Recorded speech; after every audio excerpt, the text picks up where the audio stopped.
আল্লাহর নাম মুখস্থ রাখলে সে জান্নাতে যেতে পারে। আল্লাহর নাম শুধু মুখস্থ করলে জান্নাতে যাওয়া যাবে না। আল্লাহর নাম যদি আয়ত্ত করে, হাদিস আছে ইন্না লিল্লাহি তিসআতান ওয়া তিসঈনা ইসমান মিআতান ইল্লা ওয়াহিদা মান আহসাহা দাখালাল জান্নাহ। সহিহ বুখারীর হাদিস। নবী কারীম সাল্লাল্লাহু আলাইহি ওয়াসাল্লাম বলছেন যে আল্লাহর কতটি নাম রয়েছে? 100-1 কম 99টি নাম রয়েছে। মান আহসাহা, আহসা মানে হাফেজানা, হাফেজা মানে হেফজ করা, মুখস্থ করা। যদি হাফেজা বলতেন তো বলছে আল্লাহ 99টা নাম মুখস্থ করলে জান্নাতে যাওয়া যাবে। হাফেজা তো বলেননি। নবী সাল্লাল্লাহু আলাইহি ওয়াসাল্লাম জানতেন না হাফেজা শব্দটি? হ্যাঁ জানতেন, কোরআনে রয়েছে ইন্না নাহনু নাযালনা যিকরা ওয়া ইন্না লাহু লাহাফিজুন। হাফেজ বলেননি, হেফজ করা বলেননি। মান আহসা, আহসা মানে আয়ত্তে করা, যে নিজের আয়ত্তে রাখবে। এই আয়ত্ত রাখা কি? আয়ত্ত রাখা 1 নম্বর। নামগুলি জানেন যে এগুলো আল্লাহর নাম, সিরিয়ালি 99টা মুখস্থ করতে হবে জরুরি নয়, কিন্তু আপনার সামনে আসলে আপনি বুঝতে পারবেন এটা আল্লাহর নাম। কার নাম এটা? আল্লাহর নাম। জি এহসাস, আয়ত্ত রাখা। এর অর্থ বুঝা, রহমান মানে কি, রাজ্জাক মানে কি, আর গফফার মানে কি, বুঝা গেছে না? আর করিম মানে কি, মান্নান মানে কি জানা, অর্থ বুঝলেন। তারপরে সেগুলির মাধ্যমে দোয়া করা, সেগুলির মাধ্যমে কি করা? দোয়া করা। সেগুলির বাস্তবায়ন করা, সেগুলির কি করা? বাস্তবায়ন করা। 4টি কথা বললাম। আয়াত এই নামগুলো কি কি করা? জানা যে এগুলি আল্লাহর নাম, এগুলি কি আল্লাহর নাম, এর অর্থ জানা। তারপর এগুলির প্রতি আমল করা, আর এগুলির মাধ্যমে দোয়া করা। এগুলির প্রতি আমল করাটা কেমন করা হবে? দোয়া করা তো বুঝলাম, হ্যাঁ, ইয়া আল্লাহ, যেমন আল্লাহুম্মা গফিরলি বলছি না, হ্যাঁ, হে গফফার তুমি মাফ করো, হে রাজ্জাক তুমি রিজিক দান করো, হে রহমান তুমি রহম করো, তাই না? ইয়া শাফি তুমি শেফা দান করো। ঠিক আছে, এটা হচ্ছে দোয়া করা।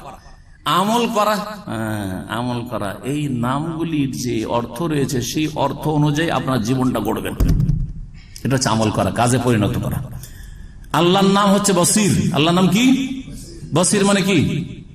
সর্বদ্রষ্টা, যিনি সবকিছু দেখেন। আল্লাহ সবকিছু দেখছেন, সুতরাং আল্লাহর সামনে আমি কি করে গুনাহ করতে পারি? আল্লাহর সামনে শুয়ে আছি আর নামাজ পড়তে গেলাম না, কি করে হইতে পারে? এটা হচ্ছে এই বসির উপর আমল করা।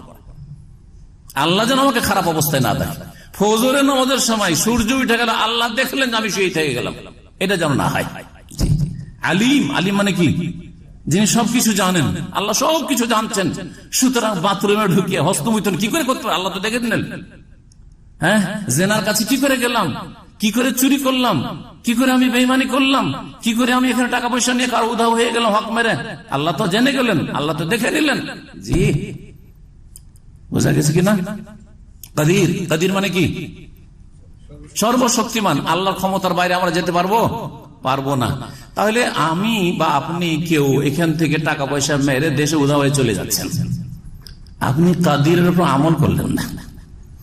আমি ধরা খেলাম না এখানে প্রশাসনের কাছে, যার টাকা মেরে পালালাম সেও ধরতে পারলো না, কিন্তু কাদির সর্বশক্তিমান আল্লাহ রাব্বুল আলামিন, তার ক্ষমতার কুদরতের বাইরে আমি বাংলাদেশ কেন মাটির তলায় ঢুকে গেল, আল্লাহ বের করে নিয়ে আসবেন। আসবেন আসবেন না?